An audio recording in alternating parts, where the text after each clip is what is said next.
Hi, how are you? This is Damaris Grossman from Integrative and Mindfully Integrative, and we're talking about this lesson on how to break through the your stalling or your motivation and just overall health stuff. So part of this is a mindset, and part of this is hitting a plateau in your metabolic health. You're feeling stuck no matter what medication you're on, no matter what you've been doing, and you feel like it's very frustrating. There is a mindset shift, there's a behavior modification, and overall, I got to let you know it's okay. And it's very, very normal.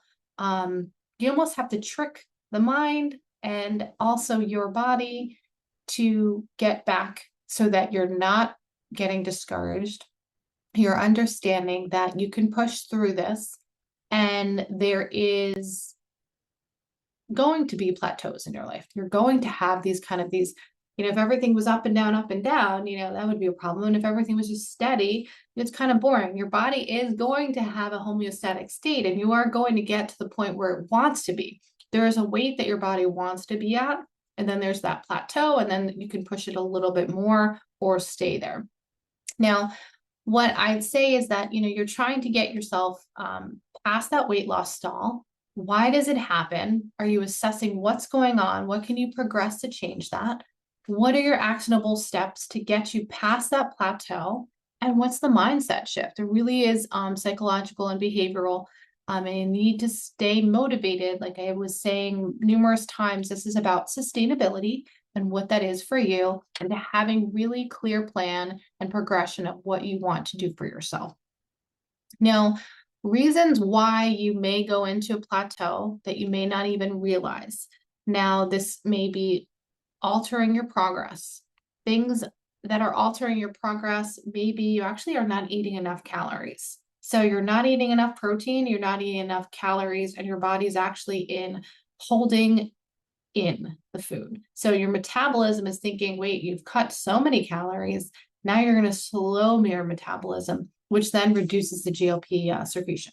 So it's GLP-1 does stop you from eating. GLP secretion stops you from wanting to have as much food, but you still have to eat calories. You still have to have adequate protein and adequate fiber in the body so that we can preserve muscle, boost our metabolism.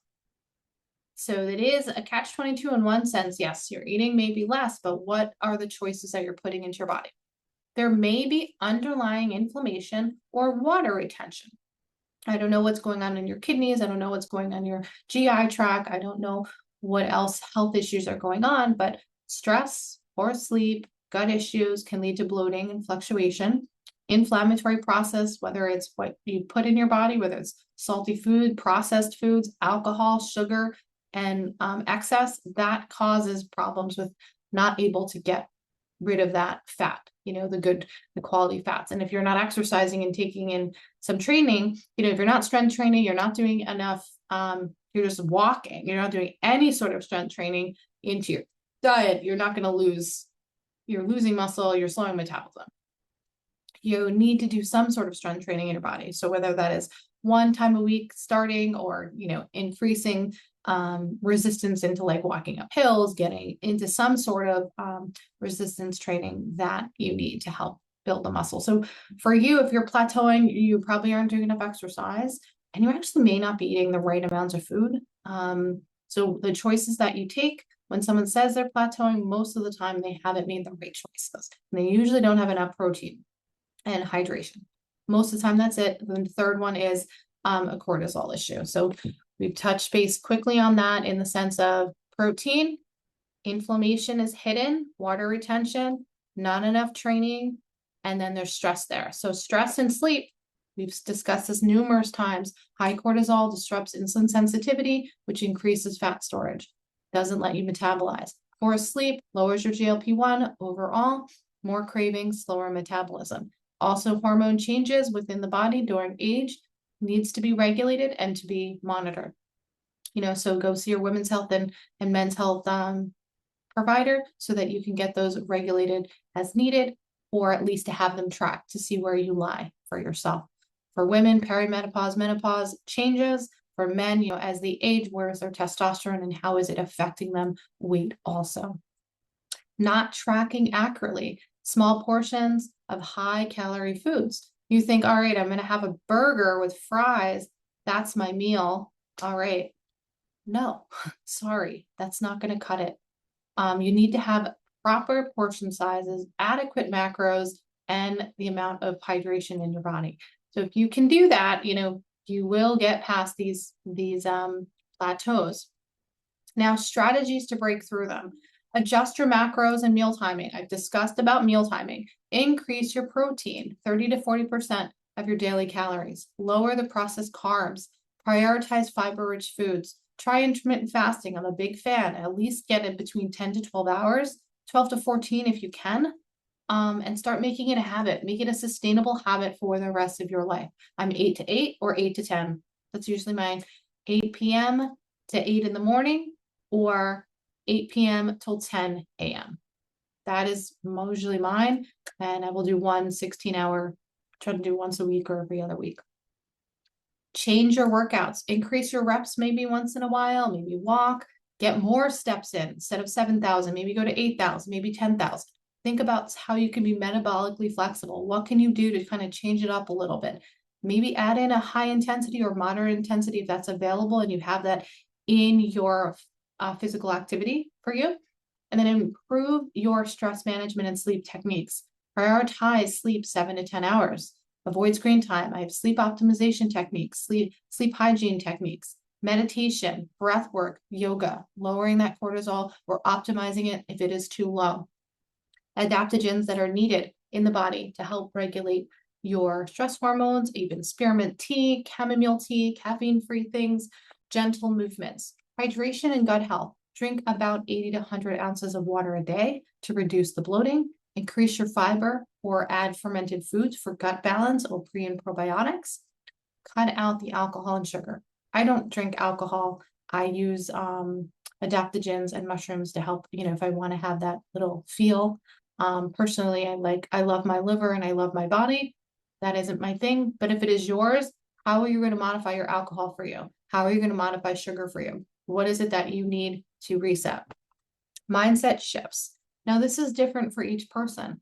Instead of thinking, I'm stuck, I can't get out of this, what will I do?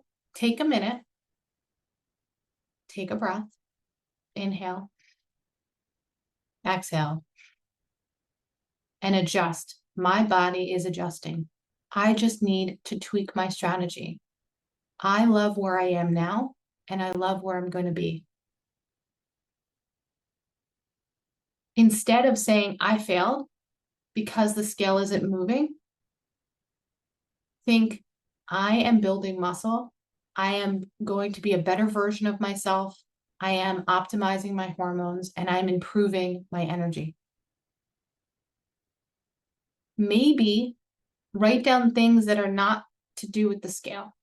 Think about things like, I am sleeping a little bit better since I started doing this. I do have a little bit more energy. I am not as moody as I was before. I can adjust myself a little bit better. I'm digesting.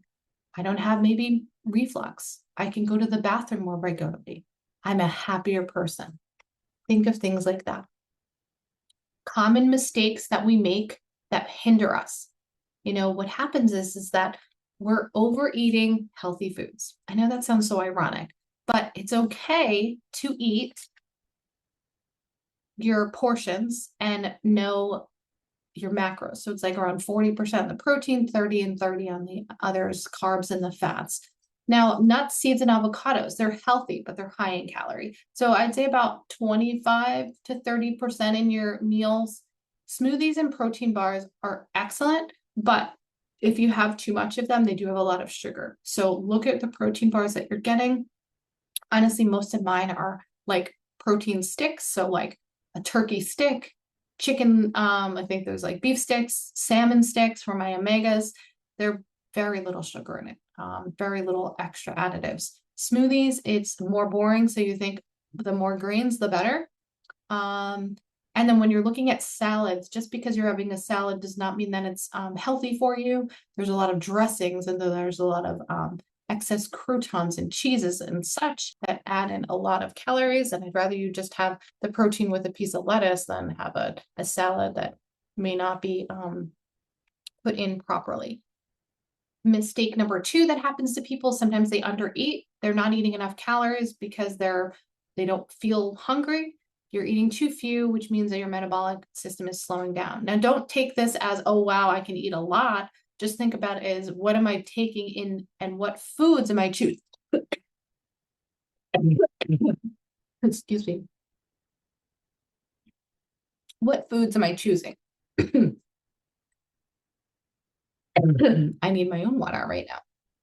Okay, so focus on nutrient-dense meals. Maintain a healthy calorie intake. What would you do here? You would think about ensuring that you can have nutrient-dense foods, not the French fries, right? Doing too much cardio and not enough strength training. This is really big and this is very common. Just because you're walking, excessive cardio does not mean you're going to get muscle or increase your cortisol.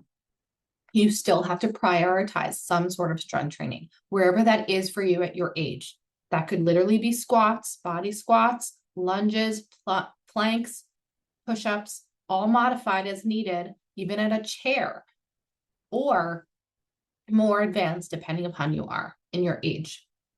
Super, super important. You need to get that into your regimen. I'll make some videos on that at some point.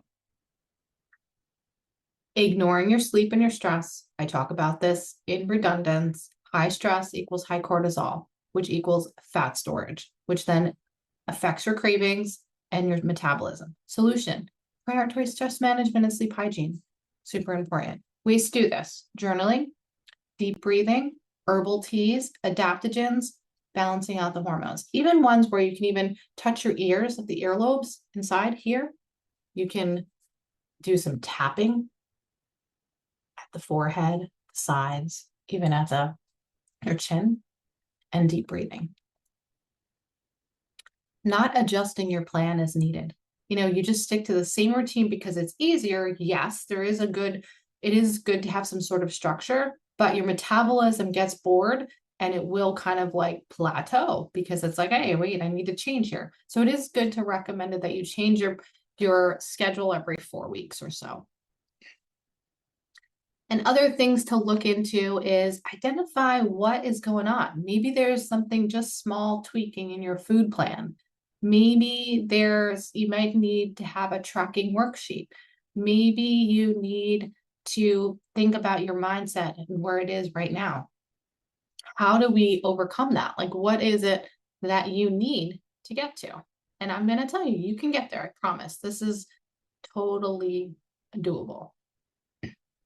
If you have any other questions, reach out and we'll go on to the next lesson. Talk to you soon. Make sure it's a mindful one.